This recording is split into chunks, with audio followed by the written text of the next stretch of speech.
সেই 6 গোস্বামীর মধ্যে প্রথমেই যার নাম তিনি রূপ গোস্বামী। জয় রূপ সনাতন। ওই রূপ গোস্বামীর লেখা একটা নাটক আছে, নাটকটির নাম বিদগ্ধ মাধব নাটক। আর এই বিদগ্ধ মাধব নাটকটাই মহাপ্রভু পড়েছিলেন, পুরোটা পড়েছিলেন। তো বিদগ্ধ মাধব নাটকটা পড়তে গিয়ে মহাপ্রভু প্রথমেই হোঁচট খেলেন। কেন না, প্রথম দিকেই রূপ গোস্বামী কৃতজ্ঞতা জানাতে গিয়ে চৈতন্য দেবের উপরে শ্লোকটা লিখে দিয়েছে। যারা বই লেখে কৃতজ্ঞতা জানায় না, বা উৎসর্গ করে, মনে করুন আপনি একটা ভালো বই লিখলেন, উৎসর্গ করে দিলেন মায়ের চরণে, আপনার মাকে হয়তো উৎসর্গ করলেন, বা শিক্ষক মহাশয়ের উদ্দেশ্যে উৎসর্গ করলেন, তাহলে যার কাছে আপনি কৃতজ্ঞ তাকে আপনি উৎসর্গ তো করবেন বইটা আগে। তা প্রথম পাতাটাতেই তো উৎসর্গের নামটা লেখা থাকবে, তারপরে তো মূল বই শুরু।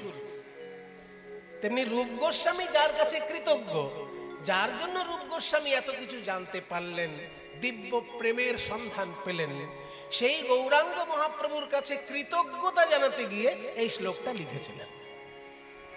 অনর্পিত চরিঞ্চিরাত করুণয়াবতীর্ণঃ কলো সমর্পয়িতুমুন্নতো জ্বলরসাং স্বভক্তি শ্রিয়ং হরিপুরট সুন্দর দ্যুতিকদম্ব সন্দীপিতঃ সদা হৃদয় কন্দরে স্ফুরতু বহ শচীনন্দন স্ফুরতু বহ শচীনন্দন স্ফুরতু বহ শচীনন্দন স্ফুরতু বহ শচীনন্দন স্ফুরতু বহ শচীনন্দন স্ফুরতু বহ শচীনন্দন।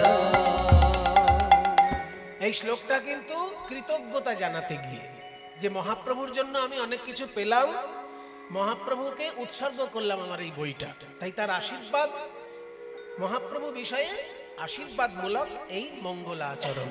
আগেকার দিনে মঙ্গলাচরণ বলতো প্রথম দিকের শ্লোকগুলোকে। তা মঙ্গলাচরণ শ্লোকে তিনি লিখছেন মহাপ্রভু কেন এলেন, এইটার বর্ণনা, এই শ্লোকটাই সেটা।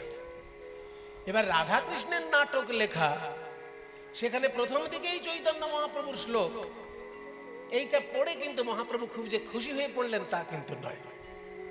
মহাপ্রভু বকা দিলেন রূপ গোস্বামী যে তুমি এই কাণ্ডটা কেন করলে, রাধা কৃষ্ণের নাটক লেখা তোমার লক্ষ্য, আমার নামটা কেন ঢুকিয়ে দিলে? ওই যে শচীনন্দন কথাটা বলেছে, শচীনন্দন মানেই তো মহাপ্রভু চৈতন্যদেব। তা আমার নামের শ্লোক কেন রাধা কৃষ্ণের নাটকের মধ্যে? আমি কি আমার শ্লোক পড়বো বলে বইটা নিলাম, রাধা কৃষ্ণের নাটক পড়বো বলে বইটা নিলাম? ভুল করেছে। এক কলসি দুধে একটু গোচনা ফেলে দিয়েছে, এক কলসি দুধ তোমার নষ্ট হয়ে গেল, এটা বলেছেন মহাপ্রভু। এবার রূপ গোস্বামী হাসি মুখে কথাটা মেনে নিলেন, কিছু বললেন না।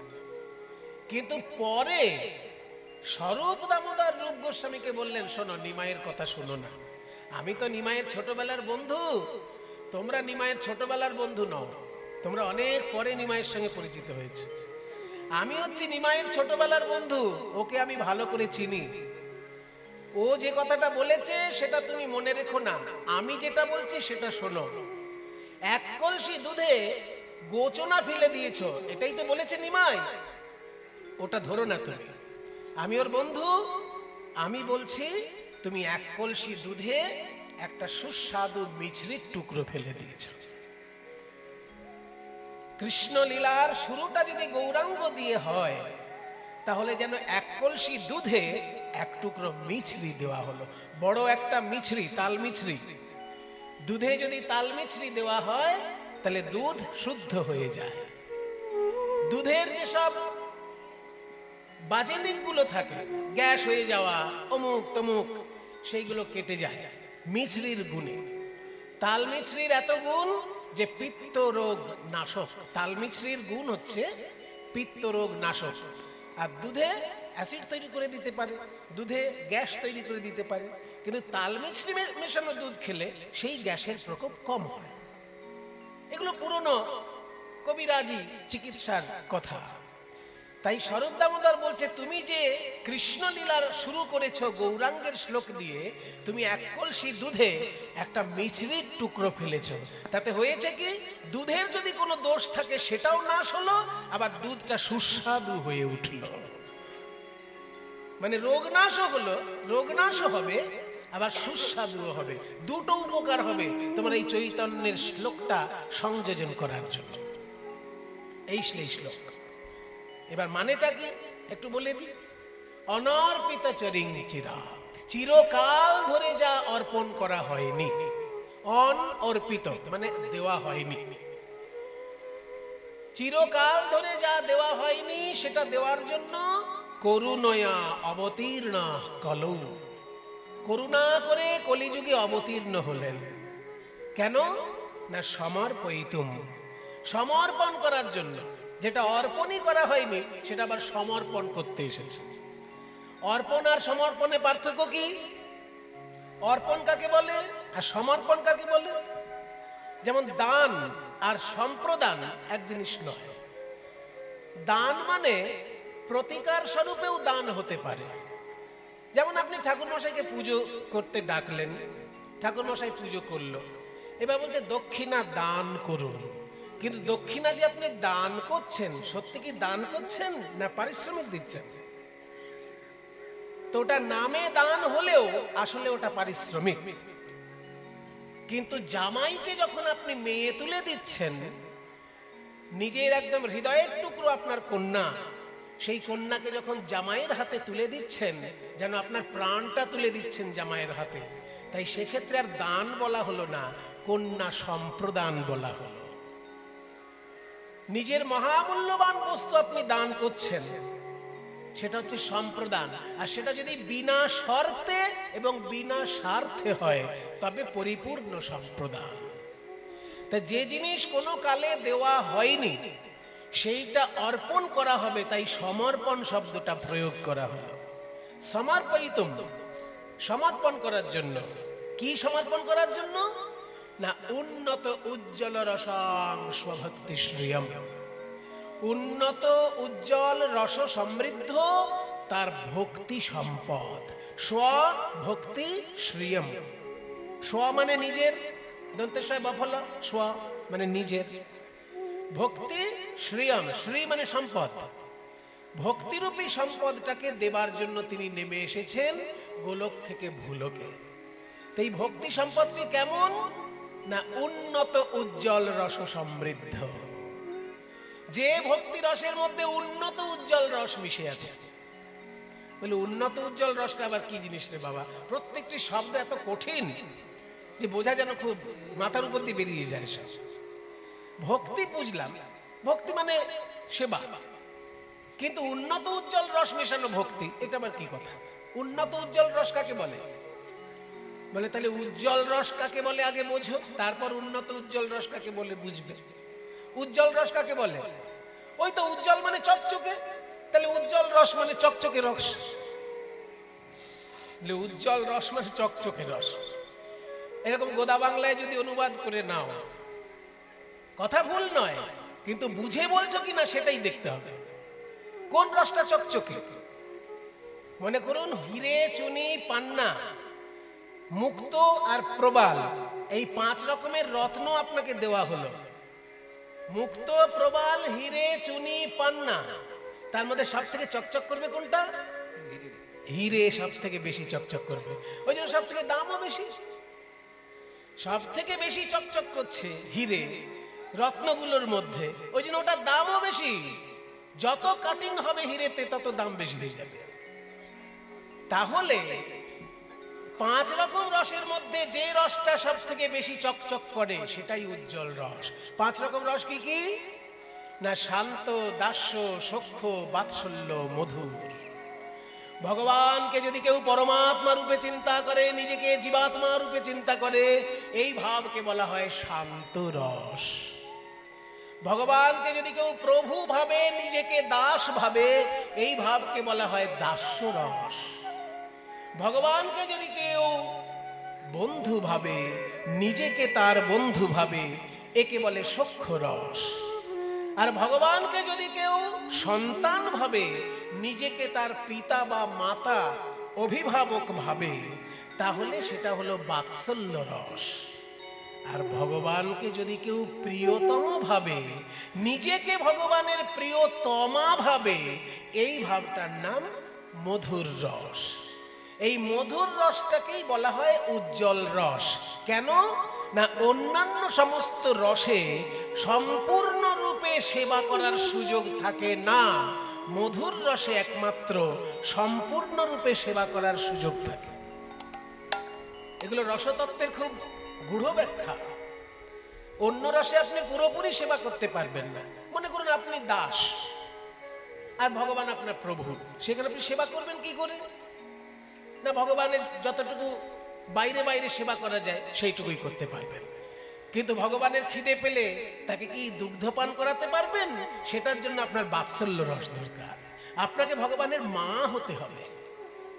আপনি যদি ভগবানের মা হতে পারেন, তাহলে নিজ অঙ্গ দিয়ে আপনি ভগবানের সেবা করতে পারছেন। মানে আপনার স্তন্যপান করছেন ভগবান। আপনি যখন মা ভগবানের, তখন ভগবান আপনার দুগ্ধ পান করছেন। এই যে নিজ অঙ্গ দিয়ে সেবা করার সুযোগ হলো, এই জন্য দাস্য রসের থেকে বাৎসল্য রস অনেক উপরে উঠে গেল। সরাসরি নিজ অঙ্গ দিয়ে সেবা, এটা বাৎসল্য রসে যতটা হচ্ছে দাস্য রসে হচ্ছে না। ওই জন্য আকাশ পাতাল হয়ে যাচ্ছে পার্থক্য। এবার বাৎসল্য রসের থেকেও মধুর রস আরো শ্রেষ্ঠ। কেন না, সেখানে মাথার চুল থেকে পায়ের নখ পর্যন্ত সবটাই ভগবানের সেবায় লাগে। এটা অন্য কোনো রসে সম্ভব নয়। রাধারানী যখন মাথায় খোপা বাঁধছেন, সেই খোপা বাঁধাটাও তার কৃষ্ণ সেবা হিসেবে। রাধারানী যখন বিনুনি বাঁধছেন চুলে, সেই বিনুনিটাও তার কৃষ্ণ সেবা হিসেবে বিনুনি বাঁধছেন। বিনুনি বাঁধলেও তার কৃষ্ণের সেবা হচ্ছে, নিজেকে সুন্দর দেখানোর জন্য না। অন্য একটা ছেলে বলবে রাধে তোমাকে খুব ভালো লাগছে, তাতে রাধারানী খুশি হবেন না। কৃষ্ণের জন্য তার বিনুনি বাঁধা, কৃষ্ণের জন্য তার খোপা বাঁধা। আবার পায়ে যখন আলতা পরছেন, নখে যখন নেল পালিশ পরছেন, সেটাও কৃষ্ণের জন্যই পড়ছে।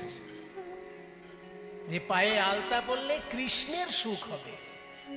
কাজেই মাথার চুল থেকে পায়ের নখ পর্যন্ত সবটা দিয়ে সেবা করার সুযোগ যদি কোনো রসে থাকে, সেটা মধুর রস। ওই জন্য মধুর রসকে মুনি ঋষিগণ শ্রেষ্ঠ রস বলেছে। তবে সেই মধুর রস কিন্তু আমাদের চারিপাশে একদম ছড়াছড়ি। সিনেমা দেখার কোনো উপায় নেই, মধুর রস এত উতলে উতলে পড়ছে সেখানে, তাই না?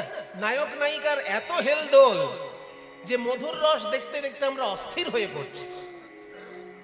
কিন্তু এই মধুর রসকে উন্নত উজ্জ্বল রস বলা হলো না।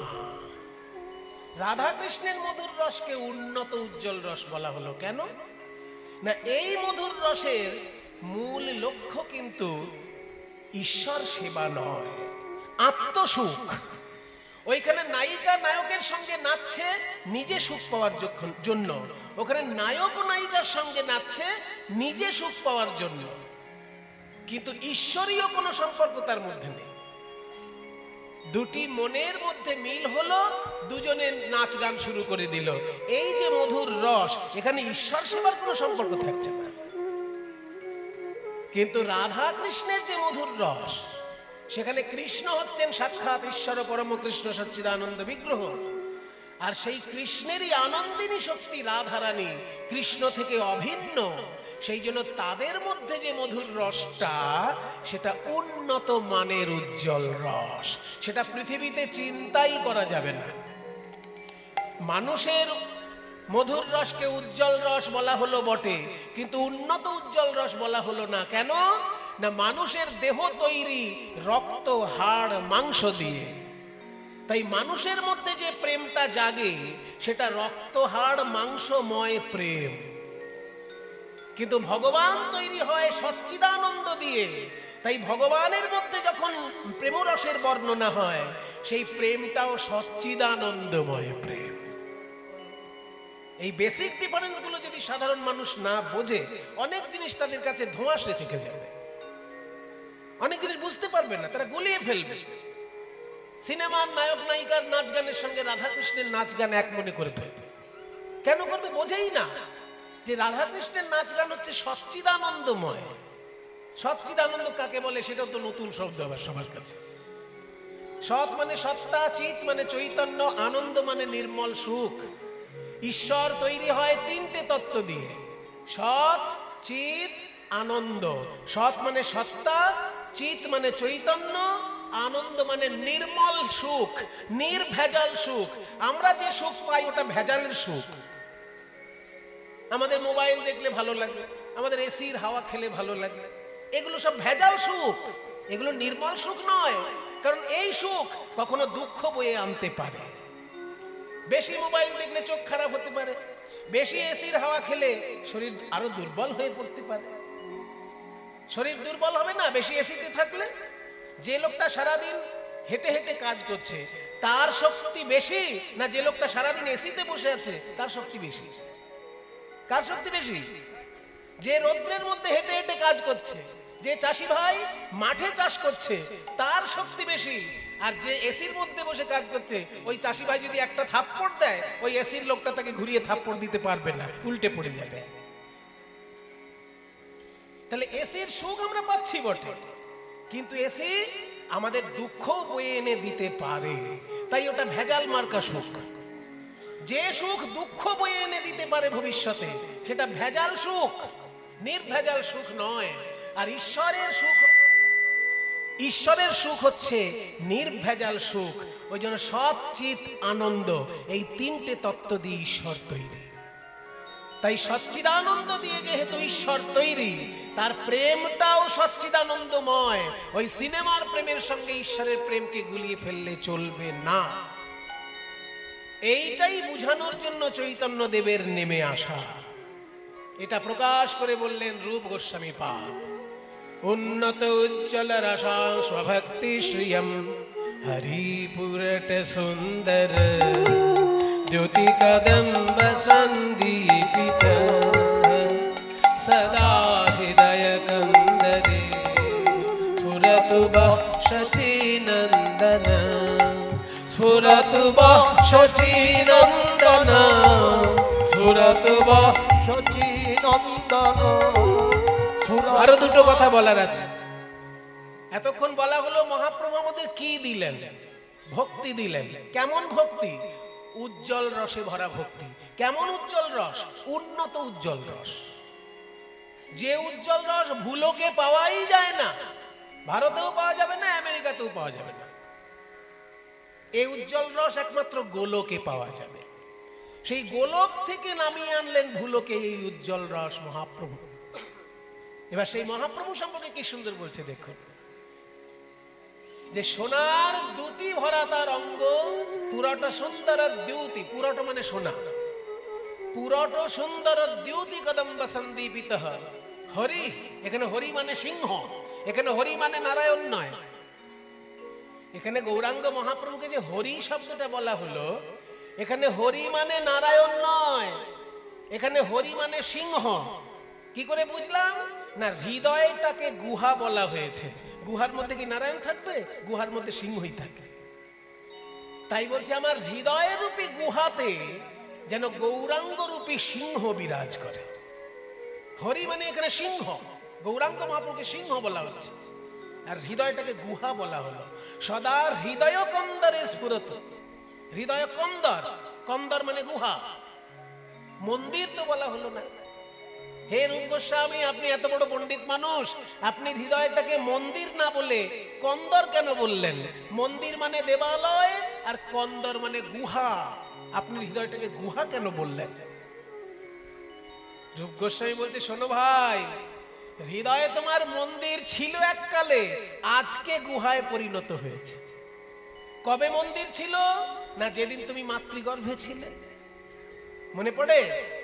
মাতৃগর্ভে একটা থলের মধ্যে তুমি ছিলে, সেই সময় তোমার মনের মধ্যে কাম ছিল না, ক্রোধ ছিল না, লোভ ছিল না, মোহ ছিল না, মদ ছিল না, মাৎসর্য ছিল না।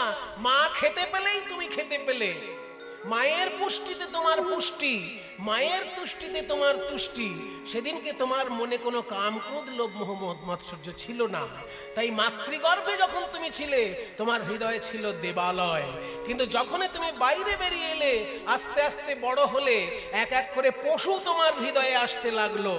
কাম, ক্রোধ, লোভ, মোহ, মদ, মাৎসর্য, এই 6টি পশু এসে যখন তোমার হৃদয়ে বাস করলো, আর সেটাকে মন্দির বলা চলে? ওই জন্য আমি কন্দর বললাম। হৃদয়টা আমার কন্দরে পরিণত, মানে গুহায় পরিণত, কারণ হিংস্র পশুর দল সেখানে বাস করছে, কাম, ক্রোধ, লোভ, মোহ। তবে হ্যাঁ, কোন গুহায় যদি সিংহ একবার আসে, সেখানে আর অন্য পশু আসতে পারে না। তাই গৌরাঙ্গ মহাপ্রভুকে আমি সোনার সিংহ মনে করছি।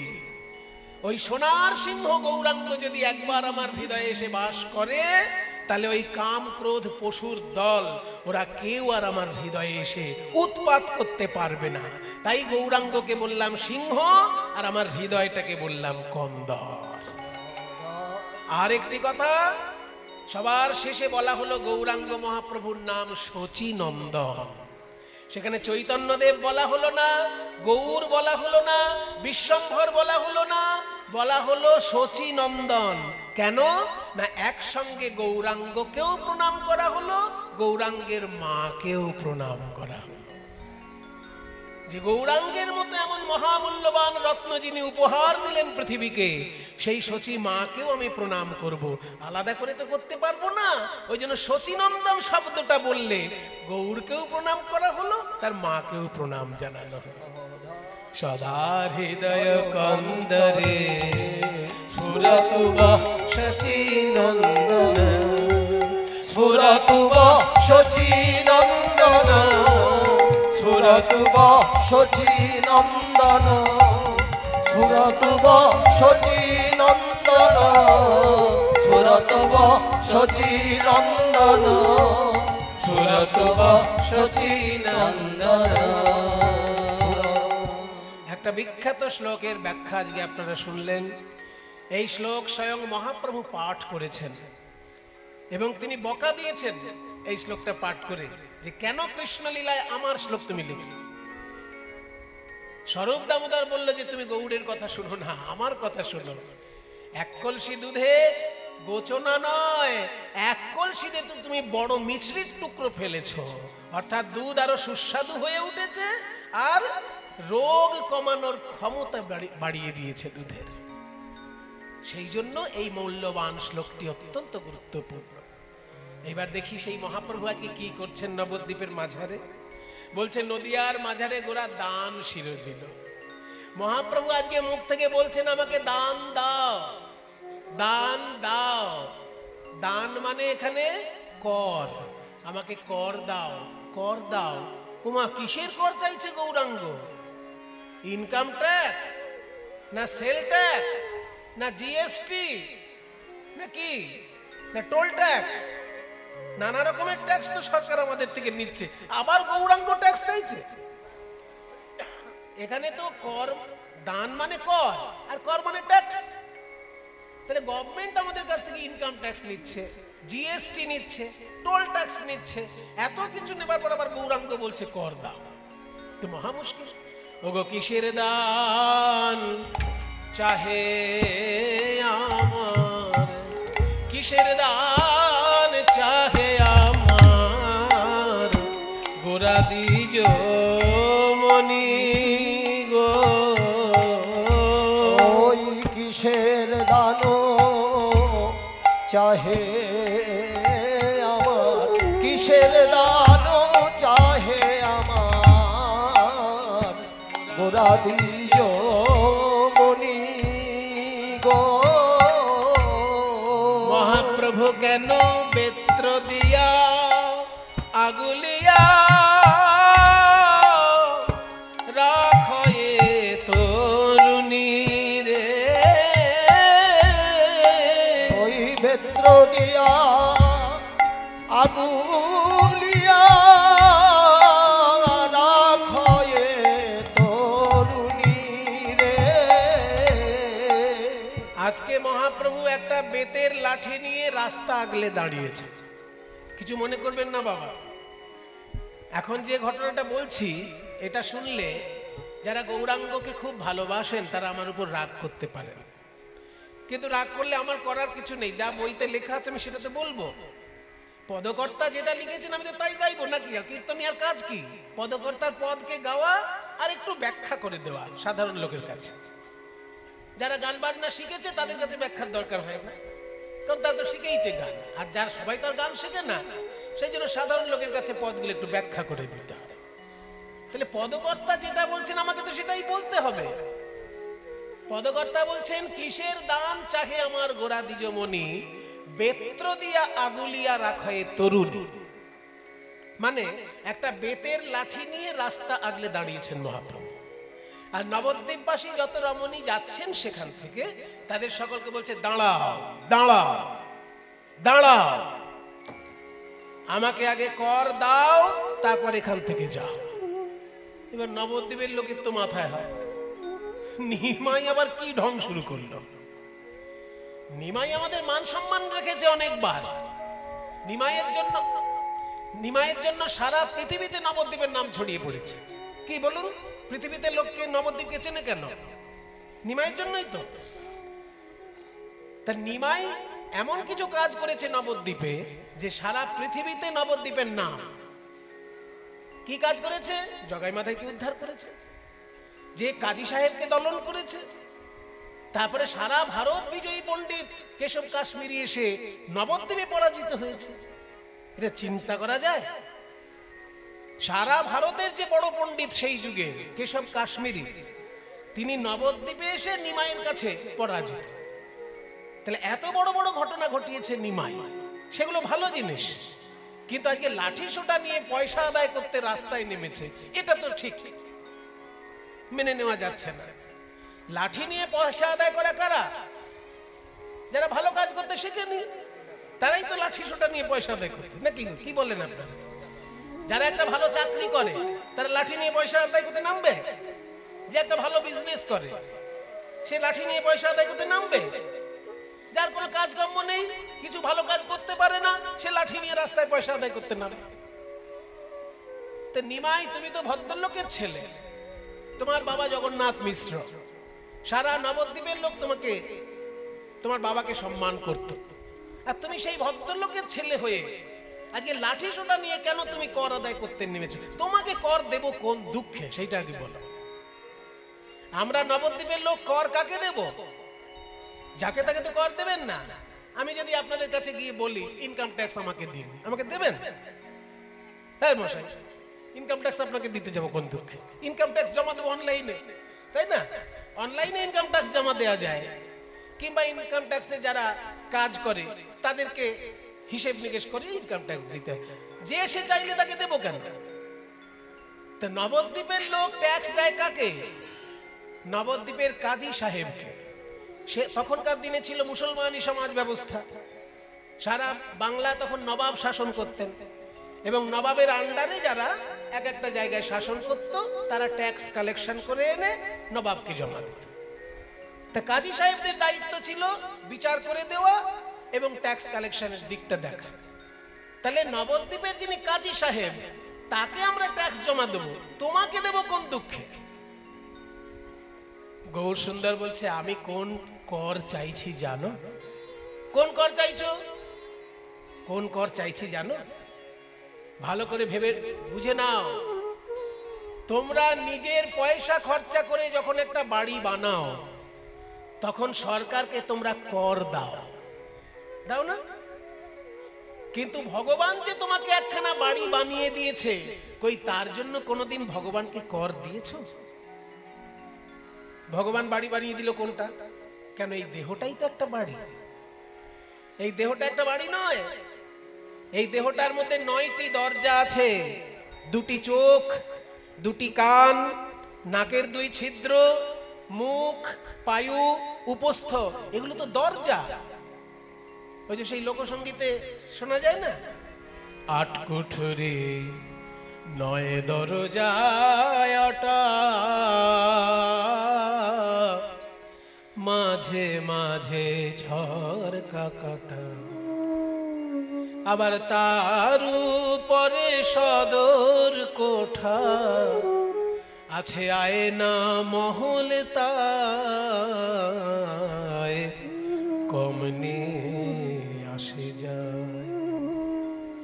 খাঁচার ভিতর অচিন পাখি কমনে আসে যায়। কমনে কিন্তু কেমনে না, মূল শব্দটা কিন্তু কমনে। কমনে আর কেমনে আলাদা জিনিস। পূর্ববঙ্গীয় ভাষা সবার দ্বারা বোঝা সম্ভব না। একটু পূর্ববঙ্গীয়দেরকে আত্মীয় স্বজন করবেন, তবে পূর্ববঙ্গীয় ভাষা বুঝবেন। কমনে মানে আলাদা আর কেমনে মানে আলাদা। কেমনে মানে হাউ, ইংলিশে বললে আপনাদের বুঝতে সুবিধা হবে। হাউ কেমন করে, সেটা কেমনে। আর কমনে মানে ইন হুইচ ওয়ে, কোন দিক থেকে। কোন দিক থেকে, কমনে মানে কোন দিক থেকে। কোন দিক থেকে এই আত্মা ভিতরে আসছে আর চলে যাচ্ছে বুঝতে পারছি না। এই খাঁচাটা হচ্ছে, দেহটা হচ্ছে খাঁচা, আর আত্মাটা হচ্ছে অচিন পাখি, অচেনা পাখি। এই আত্মা পাখিটাকে কেউ তো দেখতে পায় না, কাজে চেনা নয় পাখিটা।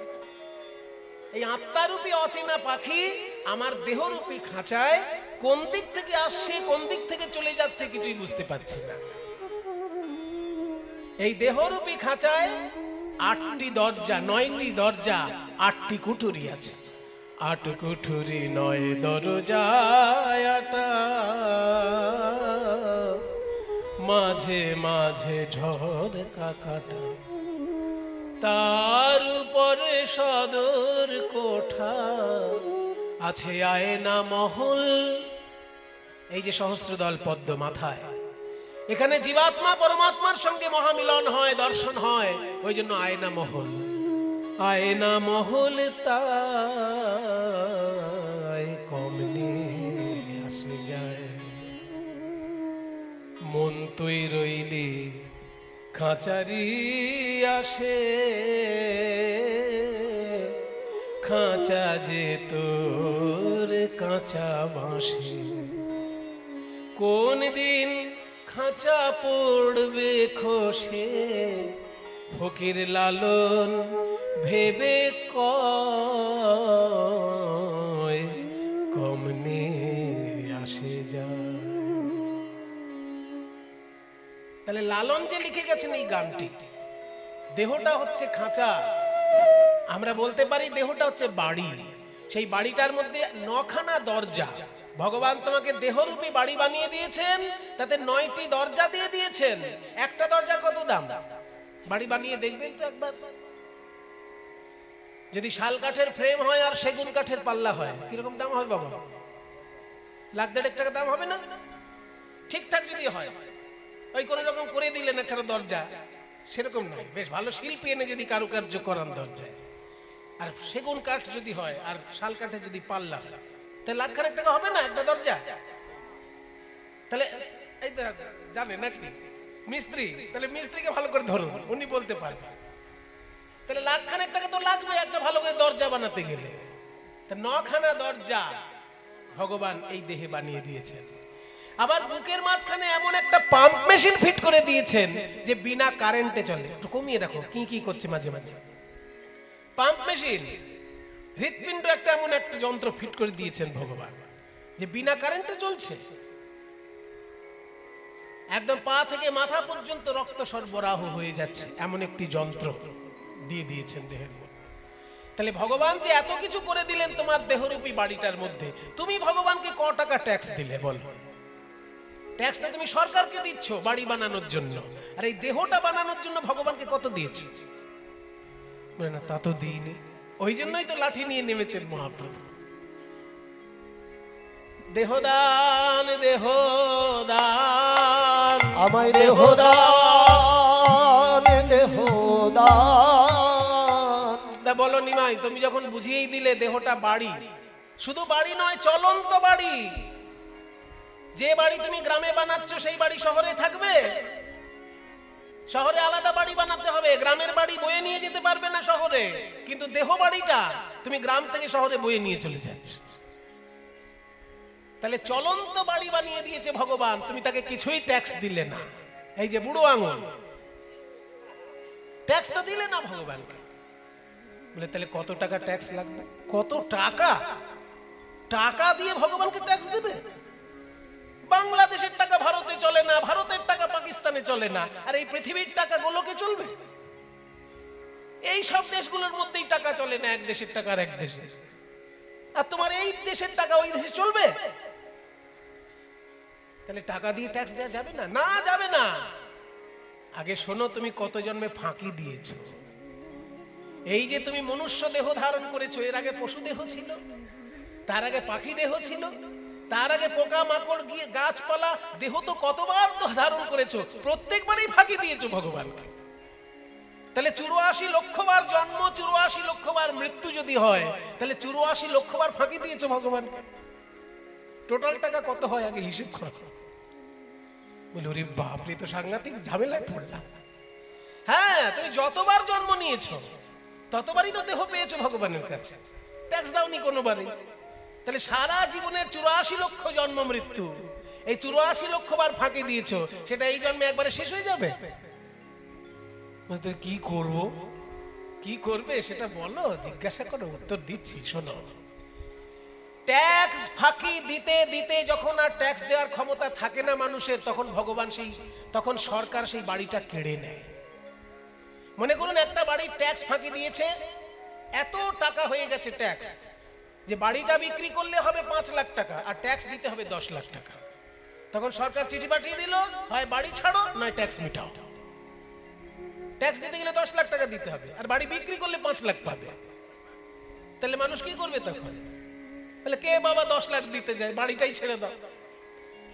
ওই জন্যই তো গৌরহরি বলছে বাড়িটাই ছেড়ে দাও, আমাকে দেহ দান, দেহ দান, আমায় দেহ দান, দেহ দান, তোমাদের দেহ আমায় করো দান, দেহ দান, দেহ দান, তোমাদের দেহ আমায় করো দান, দেহ দান, দেহ দান, দান দেহ দান দেহ, বলি গোরা ডাকে গো। ওই দান দেহ দান, দেহ দান, দেহ দান, দেহ বলি গোরা ডাকে গো। আর নদিয়া তরুণী গণ পড়িল বিপাকে। আহারে নদিয়ার রমণী গণ পড়িল বিপাকে। যে কটা যুক্তি দেওয়া হলো একটাও খণ্ডন করতে পারবে কেউ? বলুন। বাড়ি বানালে আমরা সরকারকে ট্যাক্স দিই, তখন হাত কাঁপে না, কিন্তু ভগবান আমাকে বাড়ি বানিয়ে দিয়েছে, তাকে আমি কোনো ট্যাক্সই দিলাম না। এবং শুধু এই জন্মে ফাঁকি দিয়েছি তা নয়, আগের জন্মেও ফাঁকি দিয়েছি। আগে কত লক্ষ জন্ম হয়েছে? শাস্ত্র বলছে 84 লক্ষ জন্ম। তাহলে 84 লক্ষ বার ফাঁকি দিয়েছি। এত জন্ম আমি ফাঁকি দিতে দিতে আজকে এইখানে যে এসে দাঁড়িয়েছি, কত টাকা দেবো ট্যাক্স? ট্যাক্স টাকা দিয়ে মেটানো যাবে না, তাই বাড়িটাই ছেড়ে দিতে হবে, দেহটাই দিয়ে দিতে হবে ভগবানকে। নবদ্বীপের লোক বলছে নিমাই, তুমি আসলে ন্যায় দর্শনের ছাত্র। তো ন্যায় দর্শন মানে যুক্তি তর্কের শাস্ত্র। তুমি এমন যুক্তি খাড়া করেছো যে আমাদের আর কোনো উত্তরই আসছে না মুখে। নিমাই, কর আমরা দেব, কর রূপে দেহটাই দেব, কিন্তু আমরা কি জানতে পারি যে আমাদের দেহটা তুমি নিলে দেহটা কি কাজে লাগবে? বলে হ্যাঁ, সে তো নিশ্চয়ই জানতে পারবে। সরকার যদি কারোর বাড়ি কেড়ে নেয়, তাহলে সে দুদিন পরে এসে দেখতে পারবে না তার বাড়িটা কি কাজে লাগলো? হয়তো দেখা যাবে বাড়িটাকে একটা স্কুল করে দিয়েছে, কিংবা বাড়িটাকে একটা হাসপাতাল বানিয়ে দিয়েছে। কোনো জনকল্যাণমূলক কাজেই তো বাড়িটা লাগাবে সরকার। যদি কারোর বাড়ি কেড়ে নেয়, পার্টি অফিস তো করবে না, নাকি পার্টি অফিস করবে? বলাও যায় না কোত্থেকে কি হয়েছে। কিন্তু উচিত জনকল্যাণমূলক কাজে লাগানো। কারোর বাড়ি কেড়ে নিয়ে পার্টি অফিস বানানো উচিত না, অন্তত গণতন্ত্রের নিয়মটা তাই। যদি সত্যিই কারোর বাড়ি কেড়ে নিতে হয় ট্যাক্স দিতে পারেনি বলে, সেই বাড়িটা হয় স্কুল হবে, না হলে হাসপাতাল হবে, নাকি নাহলে সরকারি কোনো অফিস তৈরি হবে, সরকারের জনগণের কাজে লাগবে সেই রকম কোনো বাড়ি তৈরি হবে। সেটা স্কুল হতে পারে, হাসপাতাল হতে পারে, সরকারি অফিস হতে পারে। তাই আমার বাড়িটা নিয়ে তুমি কি করবে সেটা আমি দেখবো না? গৌর সুন্দর বলছেন, তোমাদের দেহ যদি আমায় দাও তাহলে আমি কি করব জানো? সবাই দেখে নিও, মিলিয়ে নিও, আমি তোমাদের দেহ নিয়ে কি করব জানো? এখানে আবার সেই রূপ গোস্বামীর শ্লোকে আসতে হবে। রূপ গোস্বামী একটা সুন্দর শ্লোক লিখেছেন, তুণ্ডে তাণ্ডবিনিরতিং বিতনুতে তুণ্ডাবলি লব্ধয়ে कर्णक्रोडे कडम्बिनि घटयते कर्णार्बुदेभ्यः स्पृहां चेतो प्राङ्गण संगिनि विजयते सर्वेन्द्रियाणां कृतिं नो जाने जनिता कियद्भिरमृतैः कृष्णेति वर्णद्वै। कृष्ण कृष्ण कृष्ण এই দুটি অক্ষরে এত মধু ঢালায় আছে। তুণ্ডে তাণ্ডবিনী, তুণ্ড মানে জিহ্বা, আমার জিহ্বা যখন প্রথম কৃষ্ণ নাম উচ্চারণ করলো যেন তাণ্ডব নৃত্য শুরু করলো। আরো জিহ্বা চাই, আরো জিহ্বা চাই, একটা জিহ্বায় কৃষ্ণ নাম বলে আশা মিটছে না, আরো জিহ্বা চাই। कर्णक्रोडे कडम्बिनी घटयते कर्णार्बुदेभ्यः स्पृहां, কানে যখন প্রবেশ করলো কৃষ্ণ নাম, লক্ষ লক্ষ কান পাবার বাসনা জাগলো। দুটো কানে কৃষ্ণ নাম শুনে যেন আশা মিটছে না। তারপরে চেতো প্রাঙ্গণ সঙ্গিনী বিজয়তে সর্বেন্দ্রিয়াণাম কৃতিম, চিত্ত প্রাঙ্গণে প্রবেশ করলো যখন কৃষ্ণ নাম, সর্ব অঙ্গ আমার কৃষ্ণময় হয়ে গেল। না জানি কৃষ্ণ নামে দুটি অক্ষরে কত মধু ঢালাই আছে। একটা জিহ্বায় বলে আশা মেটে না, দুটো কানে শুনে আশা মেটে না। তাই তোমাদের দেহগুলো যদি আমায় দাও, তোমাদের দেহগুলো তখন আমার দেহ হয়ে যাবে। তোমাদের জিহ্বা নিয়ে তখন আমি নাম গাইব, তখন আমি নাম গাইব, আমি নাম গাইব, তখন আমি নাম গাইব।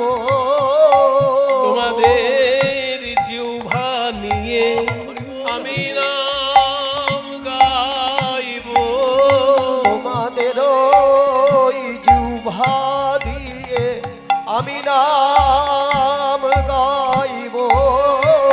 ওই আমি নাম শুনব, তখন আমি নাম শুনব, আমি নাম শুনব, তখন আমি নাম শুনব।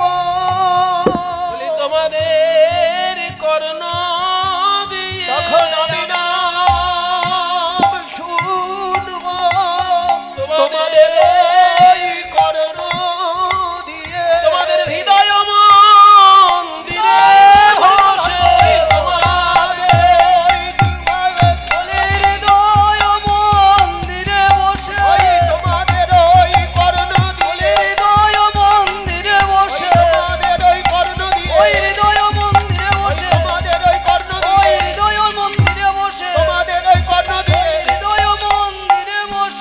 তখন আমি নাম শুনব।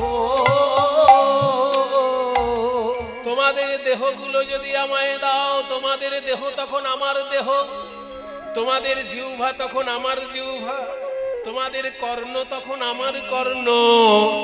তোমাদের জিহ্বা দিয়ে তখন আমি কৃষ্ণ নাম শুনবো, তোমাদের কর্ণ দিয়ে আমি নাম শুনবো, তোমাদের জিহ্বা দিয়ে আমি নাম গাইব। বাহ! আর পুণ্য যদি কিছু থাকে সেটা তোমরা পেয়ে যাবে। কৃষ্ণ নাম গাইলে বা শুনলে যে পুণ্য হয়, সেই পুণ্যটা তোমরা পাবে। শুধু দেহটা আমাকে দাও, নাম আমি গাইবো আর শুনবো। কি কথা গো! নিমাই বলে কি? বলে আমাদের দেহটা নেবে, আমাদের জিহ্বা দিয়ে ওই কৃষ্ণ নাম গাইবে, আমাদের কান দিয়ে ওই কৃষ্ণ নাম শুনবে, আমাদের কিছু করতে হবে না, আমাদের শুধু দেহটা দিয়ে দিতে হবে। আবার বলছে পুণ্য যদি কিছু হয় সেটা আমরাই পেয়ে যাব। মনে করুন মায়েরা, কারোর 2 বিঘে জমি আছে, কিন্তু তার চাষ করতে ভালো লাগে না। আর একজন বড় চাষি, তার জমি নেই কিন্তু চাষ করতে ভালো লাগে। সে তখন ওই যার 2 বিঘে জমি আছে তাকে গিয়ে বলছে, ভাই আমি চাষ না করে থাকতে পারি না, চাষ না করলে আমার ভাত হজম হয় না, তা তোমার ওই 2 বিঘে জমি আমি চাষ করে দিই। শোনো শোনো, ফসল যা হবে তুমিই নিয়ে নেবে, আমার ফসল দরকার নেই, আমি আসলে চাষ না করে থাকতে পারি না, সেই জন্য চাষ করতে ভালোবাসি, ওই জন্য চাষটা করতে চাইছি, ফসল তুমিই না। তো এরকম যদি কেউ সুযোগ দেয়, কেউ ছাড়ে বাবা? গৌর সুন্দর বলছেন যে দেহ তোমাদের, কিন্তু পুণ্যও তোমাদের থাকবে, শুধু আমাকে মাঝখানে একটু জিহ্বাটা দাও, হরিনাম গাইবো, কানগুলো দাও, হরিনাম শুনবো, পুণ্য তোমাদের, ফল তোমাদের। তখন সমস্ত নদিয়াবাসী বলছে, আমরা হাত তুলে স্বীকার করছি নিমাই, তোমাকে আমরা দেহ দান করব। কি মায়েরা করবেন তো গৌর সুন্দরকে দেহ দান? গৌর সুন্দর আপনাদের কাছে দেহ চাইছে। যেসব মায়েরা গৌর সুন্দরকে দেহ দিতে চান, একবার উলুধ্বনি দিন দেখি। বাহ, খুব ভালো। আসলে আপনারা বুঝে গেছেন কথাটা কি বললাম। মহাপ্রভু বলছেন এই দেহ যদি তিনি নেন, আপনাদের জিহ্বা দিয়ে উনিই কৃষ্ণ নাম গাইবেন, আপনাদের কর্ণ দিয়ে উনিই কৃষ্ণ নাম শুনবেন, আর পুণ্য যেটা হবে সেটা আপনাদের কি দিয়ে দেবেন। বাহ, উলুধ্বনি খুব সুন্দর দিয়েছেন। বাবা আপনারা কি করবেন? বাবাদের কি ইচ্ছা? মহাপ্রভু বলছেন দেহ দাও, আমি নাম গাইবো, পুণ্য তোমাদের। তাহলে বাবারা দেবেন তো? একবার হাত তুলে হরি বল বলুন দেখি। খুব সুন্দর, সবাই মিলে সমর্থন জানিয়ে দিয়েছে নবদ্বীপবাসী। নিমাই, আমাদের দেহ তুমি নাও, তুমি গান করো, পুণ্য আমাদের পাই বা না পাই, এই দেহ আমরা তোমাকে দিচ্ছি। তাহলে দেহটা দেবার উপায়টা কি সেটাও বলে দিই। গৌরাঙ্গ মহাপ্রভুকে দেহ দান করার 2টো উপায় আছে, একটা কঠিন, একটা সরল। কঠিন কোনটা? না, যারা সর্বস্ব ত্যাগ করে, গৃহত্যাগ করে বাবাজি হয়ে গিয়ে গৌরাঙ্গ মহাপ্রভুর জন্য জীবনটা উৎসর্গ করে দিয়েছে। যেমন রূপ গোস্বামী সারা বাংলার অর্থমন্ত্রী ছিলেন, সনাতন গোস্বামী সারা বাংলার প্রধানমন্ত্রী ছিলেন। তারা মন্ত্রিত্ব ত্যাগ করে গৌর সুন্দরের চরণে আত্মসমর্পণ করে দিয়েছেন, পিছন ফিরে তাকাননি। গৌর সুন্দরকে যেদিন ভালোবেসেছেন সেদিনই গৃহত্যাগ করে গৌর সুন্দরের চরণে চলে গেছেন। এটা একটা পদ্ধতি, তবে কঠিন পদ্ধতি, সবার জন্য এটা সম্ভব না। সংসারী লোকের জন্য সাধারণ সহজ একটা পথ আছে। কি পথ সেটা? না, যেখানেই কীর্তন গান হবে, যেখানেই ভাগবত পাঠ হবে, গীতা পাঠ হবে, চুপটি করে বসে যেতে হবে, চোখ বন্ধ করে একবার মহাপ্রভুকে বলতে হবে, গৌর হরি, এই যে কীর্তনের আসরে আমি বসেছি, আমি কীর্তনের কিছু বুঝি না। শুনেছি কীর্তন গানে অনেক বড় বড় তাল আছে, দশকুশি, তিয়ট, একতালি, দাসপেরে, এইসব অনেক কঠিন কঠিন তালের গান আছে, কিন্তু আমি তো ওগুলো কিছু বুঝি না প্রভু। আমার এই দেহটা কীর্তনের আসরে বসেছে, আমার এই দেহটা নিয়ে তুমি কীর্তন শ্রবণ করো। এইটা যদি কোনো শ্রোতা বলতে পারে বাবা, তাহলে তার কিন্তু দেহ দান হয়ে গেল গৌর চরণে। ঠিক একইভাবে কোন কীর্তন গায়ক যদি বলতে পারে, হে প্রভু, কীর্তন গান আমি কি করব? কীর্তন গান করেছেন তো সুখদেব গোস্বামী, কারণ মাতৃগর্ভে তিনি 16টা বছর ধরে মাতৃগর্ভে বাস করে বেদব্যাসের ভাগবত শুনতে শুনতে মুখস্থ করেছেন, আর মাতৃগর্ভ থেকে বেরিয়ে সেই মুখস্থ ভাগবত মানুষকে বলতে শুরু করেছেন। তাহলে সে কীর্তন গাইবে না আমি কীর্তন গাইবে? কাজে কীর্তন তো গাইবেন নারদ মুনি, কীর্তন তো গাইবেন সুখদেব গোস্বামী, আমি তো তাদের নখের যোগ্য নই, আমি কি কীর্তন গাইব প্রভু? তাই এই আসরে যখন মানুষে দাঁড় করিয়েছে আমি দাঁড়িয়ে পড়েছি, কিন্তু তোমার কীর্তন তুমিই গাও গৌর হরি। এটা যদি কোনো কীর্তনিয়া বলতে পারে, অমনি গৌর চরণে তার দেহ দান হয়ে গেল। আমার আছে হৃদি যন্ত্র বাজাবে সে তুমি, আমার আছে হৃদি যন্ত্র বাজাবে সে তুমি, অধম সেবকে মাগে চরণ দুখানি, অধম সেবকে মাগে চরণ দুখানি। বলি একবার এসে বাজাও দেখি, একবার সে বাজাও দেখি, এই হৃদয় যন্ত্র তোমায় দিলাম, একবার এসে বাজাও দেখি। আমার হৃদয় যন্ত্র তোমায় দিলাম, ওগো কীর্তনিয়ার মাথার মণি, হৃদয় যন্ত্র তোমায় দিলাম, কীর্তনিয়ার মাথার মণি, হৃদয় যন্ত্র তোমায় দিলাম, একবার এসে বাজাও তুমি। আমার আছে হৃদযন্ত্র বাজাও এসে তুমি, আর অধম সেবকে মাগে চরণ দুখানি। গৌর চরণ দেহদান করার সহজ পদ্ধতি এটা। যখনই কীর্তন গাইবেন ভাববেন আমি গায়ক নই, আমার কোটি জন্মের সৌভাগ্য, তাই গায়কের আসনে আমায় লোকে বসিয়ে দিয়েছে, আমি গায়ক নই। আসল গায়ক তো ছিলেন সুখদেব গোস্বামী, বেদব্যাসের ছেলে। আসল গায়ক তো নারদ মুনি, যে সারাক্ষণ বিনা নিয়ে ভগবানের গান গাইছে। আমরা তাদের নখের যোগ্য নই, আমরা কিছুই নই তাদের তুলনায়, কি কীর্তন গাইব আমরা? এটা ভাবলেই গৌর চরণে দেহদান হয়ে গেল। ঠিক তেমনি শ্রোতাকেও ভাবতে হবে যে কীর্তনের আমি কিছু জানি না, কিন্তু বসতে পেরেছি শ্রোতার আসনে, এই আমার বহু জন্মের ভাগ্য ভালো। তাই হে গৌর হরি, আমার হৃদয় আলো করে তুমি তোমার কীর্তন শ্রবণ করো, এটা বলতে পারলেই শ্রোতারও দেহদান হয়ে যায়। আমরা সবাই তোমার চরণে দেহদান করলাম নিমাই। তখন পাশ থেকে বাসুদেব ঘোষ বলছে, আচ্ছা একটা কথা বলবো, বলো। তুমি তো অন্য উপায়েও তত্ত্ব শিক্ষা দিতে পারতে, আজকে কর আদায় করার ছলনায় কেন তত্ত্ব শিক্ষা দিলে? গৌর সুন্দর বলছে, বুঝলে না, যখন কৃষ্ণ লীলায় আমি কৃষ্ণ ছিলাম, তখন কর আদায় করার ছলনায় গোপীদের সঙ্গে আমি রসিকতা করেছিলাম, সেই লীলা আজকে আমার মনে পড়েছে, তাই আমি আজকে কর আদায় করার ছলনায় কলিযুগকে তত্ত্ব শিক্ষা দিলাম, কলিযুগকে ভক্তি শিক্ষা দিলাম। কৃষ্ণ অবতারে আমি এইভাবে সাধিয়াছি দান, কৃষ্ণ অবতারে আমি, কৃষ্ণ অবতারে আমি এইভাবে সাজিয়াছি আজ সে ভাব পর মনে, বাসু ঘোষে দান রে, সে ভাব মনে বাসু ঘোষে রে, সে ভাব গান রে,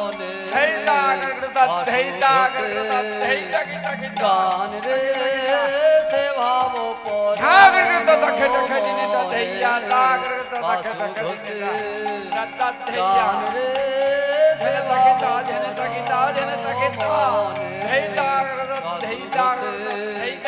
গান রে, সে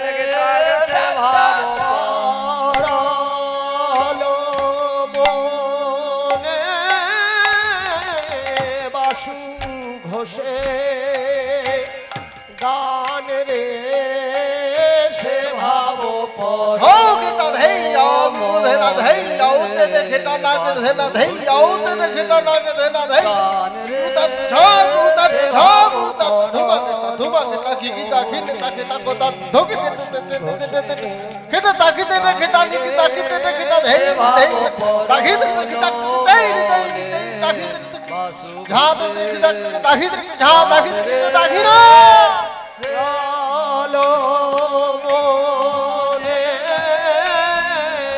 বাসু ঘোষে গান রে, সে ভাব পর বাসু বেশ বেশ বেশ বেশ সে ভাতা দাগর করে ধেনে তাকেটা দাগর করে ধেনে তাকেটা দাগর করে ধেনে তাকেটা খেলা দেনে দেনে দেনে দেনে দেনে দাগর করে দাগর করে সে ভাব এই রাজা এই তাকেটা যা যা দেনে তাকেটা যা যা দেনে তাকেটা গালে সে ভাব এই রাজা ধিনি তাকেটা যা যা ধিনি তাকেটা যা যা ধিনি তাকেটা গান রে সে ভাব এই হা যা যা যা তা তা তা তা এই নাকেটা ঘোষে আ লাগে নাকে ঝাও গান রে সে ভাব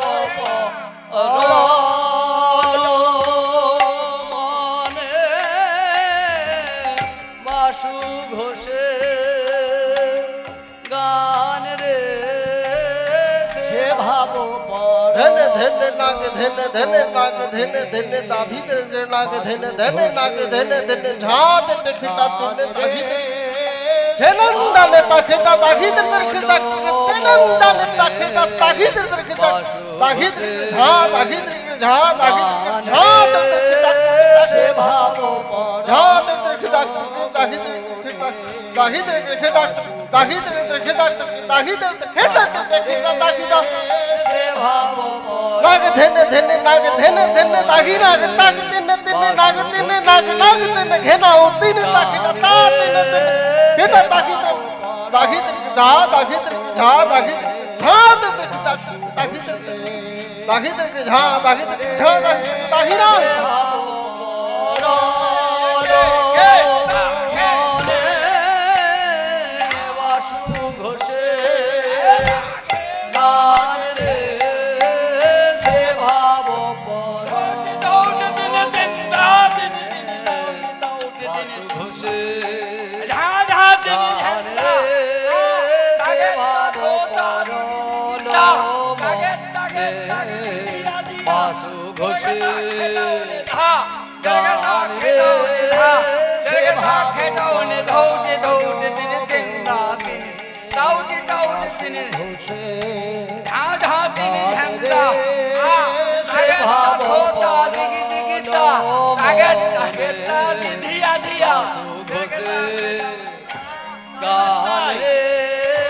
সে ভাব পরনে বাসু ঘোষে তাই গৌর হইব মনে বাসু ঘোষে গান রে সে ভাব মনে বাসু ঘোষে গান রে সে ভাব মনে বাসু ঘোষে গান রে সে ভাব বেশ বাসু ঘোষে গান রে সে ভাব মনে ঘোষে গান রে সে ভাব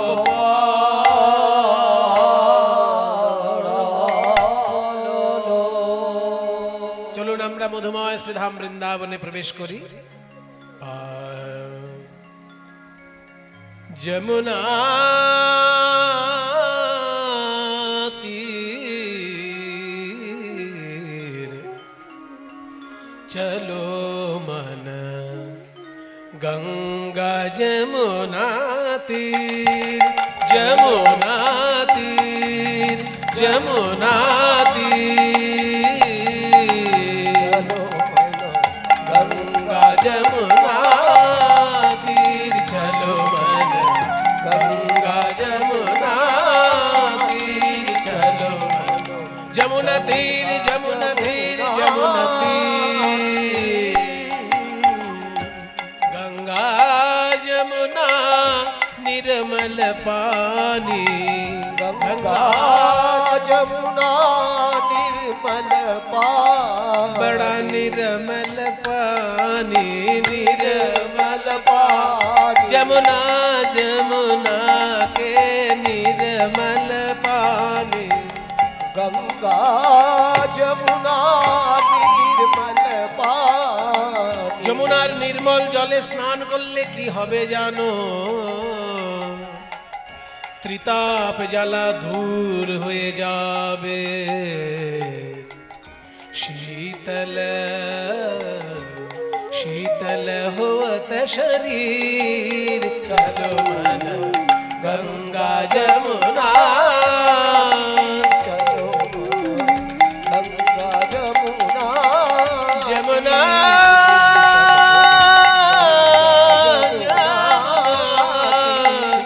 जमुना जमुना तीर जमुना तीर जमुना तीर যমুনার তীরে কি দেখবো জানো? সেই শ্যাম সুন্দর বাঁশি বাজাচ্ছেন আর নাচছেন। बंशी बजावत नाचत कान्हा, बंसी बजावत नाचत कान्हा।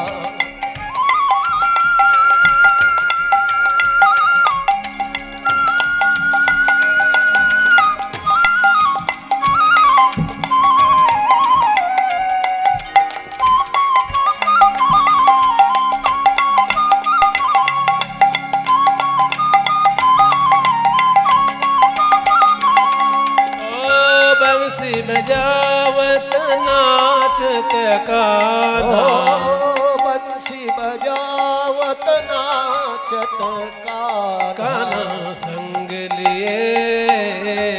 संग लिए बलबीर चलो मन, गंगा जमुना तीर चलो मन, गंगा जमुना तीर चलो मन, गंगा जमुना तीर चलो मन, गंगा जमुना तीर।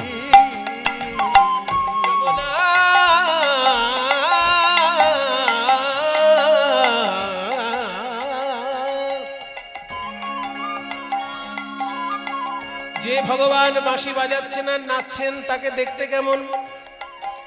ও মোর মুকুট পীতাম্বর শোহে, ओ मोर मुकुट पीताम्बर शोभे, मोर मुकुट मोर मुकुट मोर मुकुट पीताम्बर शोभे, मोर मुकुट पीताम्बर शोभे। कुंडल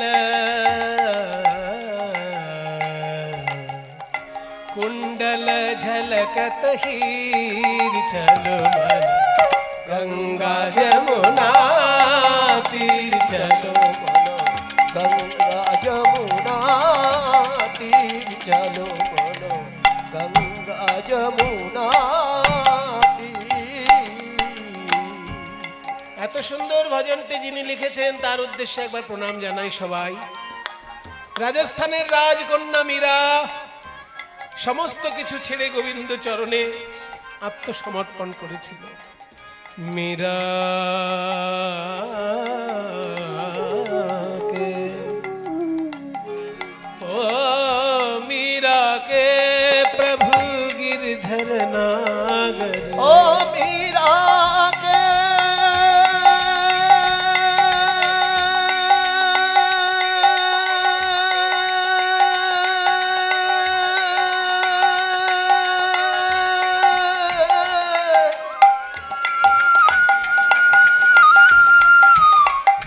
मीरा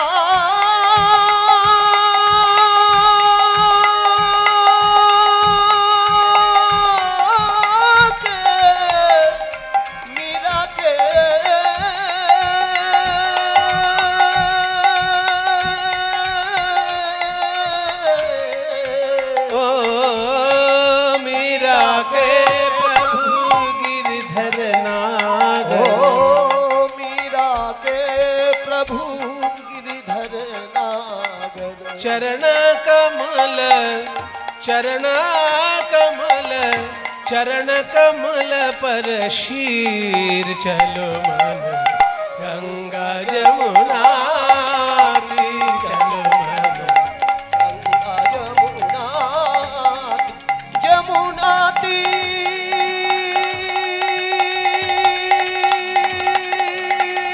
जमुना तीर चलो मन, जमुना तीर चलो रे जमुना तीर,